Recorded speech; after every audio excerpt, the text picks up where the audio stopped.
the social experiment? We have already named the area you know as Joshua Tree in your California area as one such place. There are many such places around your planet. We would simply suggest that you choose those that have a modicum of isolation, such as the deserts, such as the forests, things like that, areas like that. You mentioned using lights to communicate with UFOs. So are there any sounds that UFOs would respond to? You may utilize the traditional Om meditation. Thank you. Are natural places that have lots of noise and echoes from the city a fitting place for group gatherings in case there are no quiet sites? It is not beyond you to be able to go to a place that is quieter. However, if for some reason you all feel that that is simply not something you can achieve, then allow yourselves to imagine a bubble of solitude around you, like a force field, and quietness within. Now, the quietness may not actually happen physically, but if you imagine that your collective vibrations are creating a bubble reality of a specific frequency that will allow your intention to be received properly, then you can do it that way as well. However, again, we would suggest that it might be easier for many of you to actually travel to a place that is quieter. Thank you. If we were to send invites to ships individually and not join in a group, would that be less significant or not effective at all? Do we have to do this in groups? No, you do not have to. However, if you do it in individual form or smaller groups, 2, 3, it will be more dependent upon your particular soul's life path as to how it is that contact may happen and when. So a group can actually, to some degree, be representative of an agreement that a group has made for acceleration of such contact, whereas an individual may find that the contact will take its cue more from that individual's life path, and it may be somewhat different than would be experienced in a collective group. Could you describe a very unusual way to make ET contact that no one has thought of as of yet?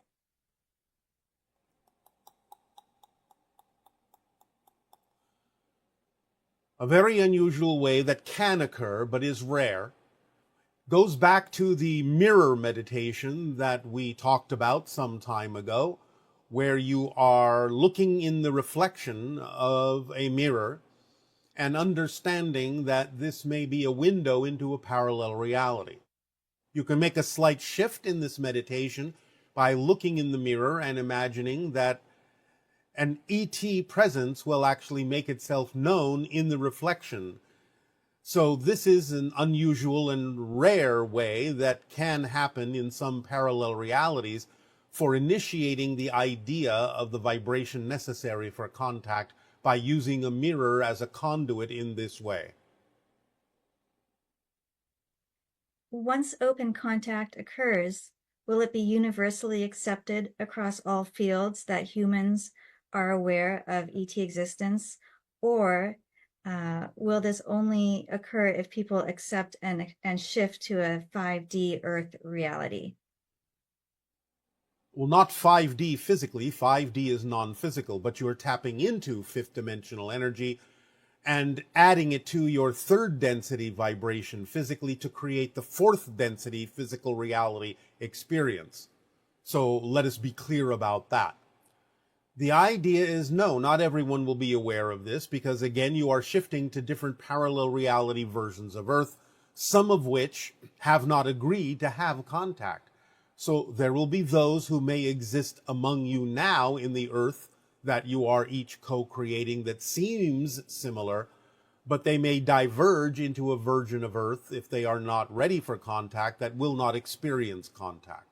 Only those that are ready for contact and willing to move in the direction of the expansion of consciousness, spirituality, and connection and community with extraterrestrial and extradimensional and spirit beings will be the ones who will experience going to, shifting to versions of Earth that experience the idea of open contact.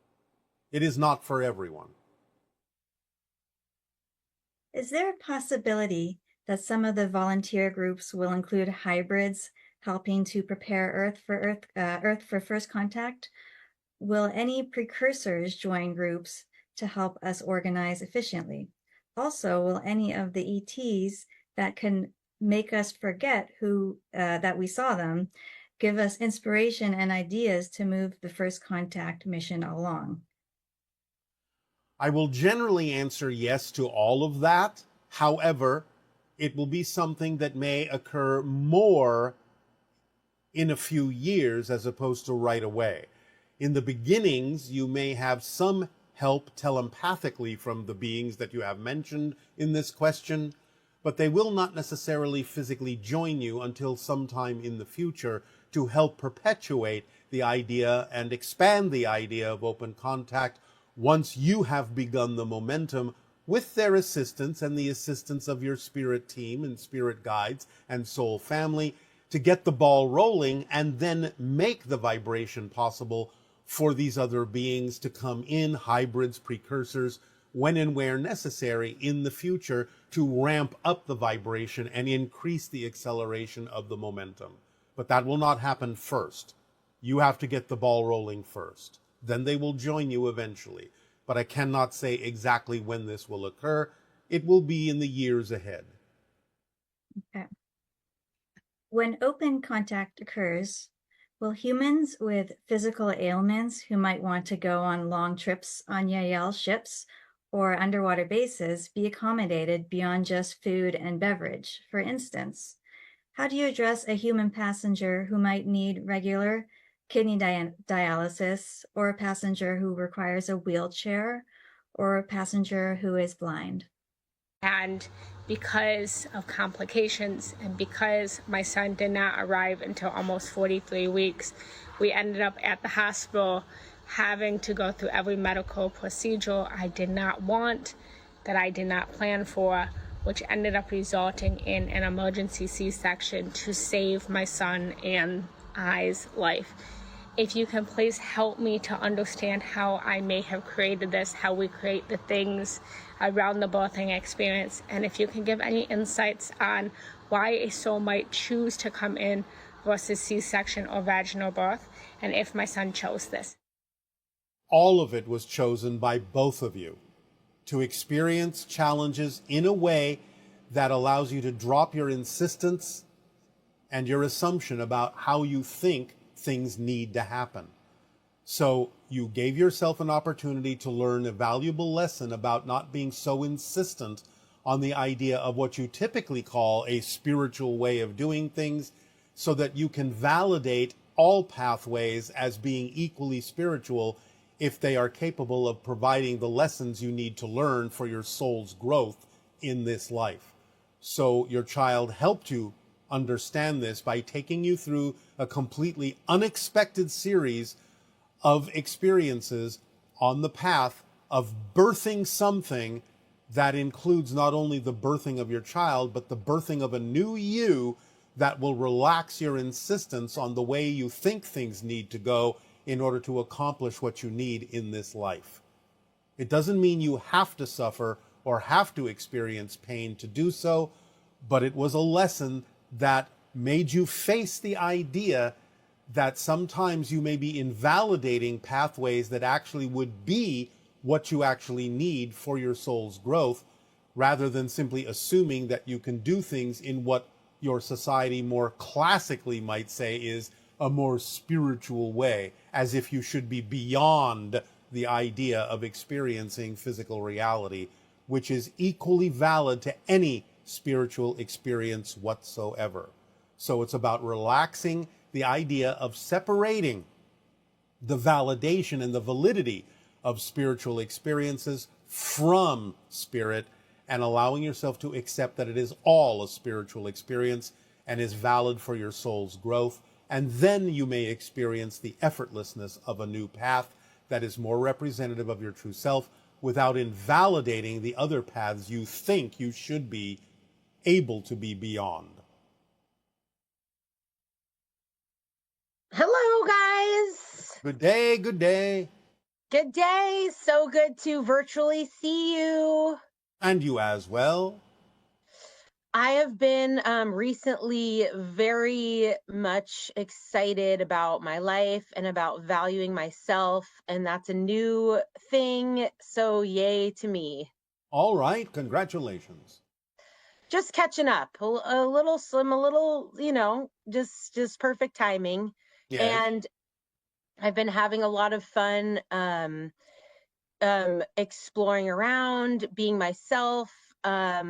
I sometimes still get the reflections in the outside of resistance, but I know that's just an illusion, and I just laugh at it and sell my deodorant anyway. All right. Again, So, of course, it is the remembrance that it's not so much what happens, but it's about what you do with what happens that makes the difference. Okay, that's really good to remember.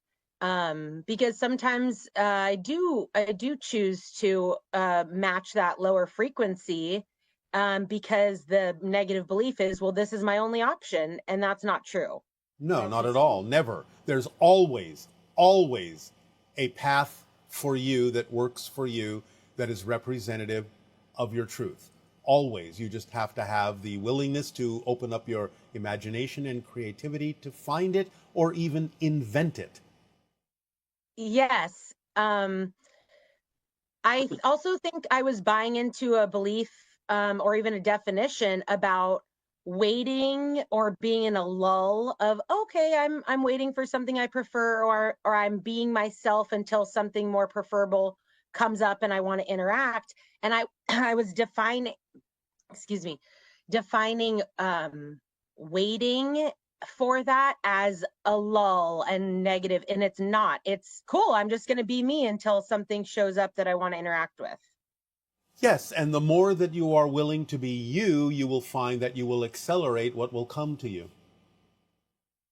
Yes, I'm learning that. I'm seeing that. I'm excited to be cat's got my tongue. To be more of myself, in a specific area. I'm finding more like-minded people there, and um, I'm excited to explore my creative gifts. I've been seeing signs and symbols related to the hybrid kids. My symbol with them is starfish, so I've been seeing a lot of starfish synchronicities. Yes. And Perhaps that's a good nickname for you. yes, that is a good nickname for me. Are there any other symbols that they want to throw out there, or is that enough for now? Me and That is enough for now. Starfish will do. it will do very well. Yeah, so I think I've been defining meditation in a limiting way as well, which is All right. interesting to learn. I've been viewing it as a separation, like, okay, my life's so exciting. Okay, now I'm gonna go meditate over here. Remember that following your passion is an active meditation. Absolutely. There's no separation between meditation and acting on my excitement. No, none. If you wish to meditate in the traditional sense, then you're simply following your passion. You're not doing anything other than that. I think I was defining meditation as like, let me go be quiet for a while, and that's challenging sometimes. That's all right. Being quiet for a while can also be an expression of your passion. Yeah, I think I'm learning to redefine rest and recuperation and rejuvenation as all part of the excitement. And Absolutely. It's not an interruption in it.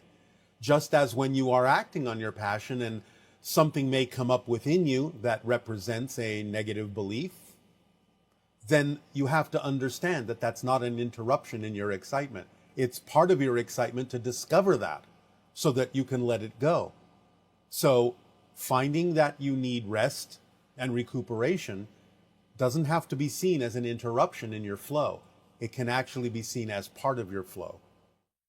Yes, the other redefinition I'm making is when being alone, I'm still with everyone, all connected with my guides, with all of us. It just I'm taking Always. that always. I'm just Always. taking that alone moment, but I've been defining it All as right. alone versus with people, which is again not correct.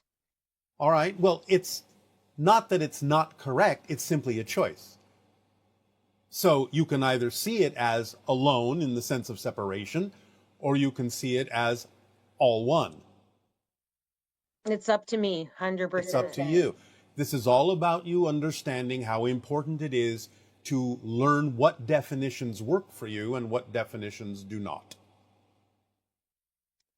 Absolutely. And it's easier for me to discern now when I'm buying into these. So that is sinking in, and I'm grateful for that. And I'm just going to continue on that journey of realizing when I'm choosing to buy into a negative belief. And it's been fun. And I love you and our Bashar community so, so, so very much. Our unconditional love to you as well, starfish. Thank you so much, Bashar. Okay, one more question. Yes.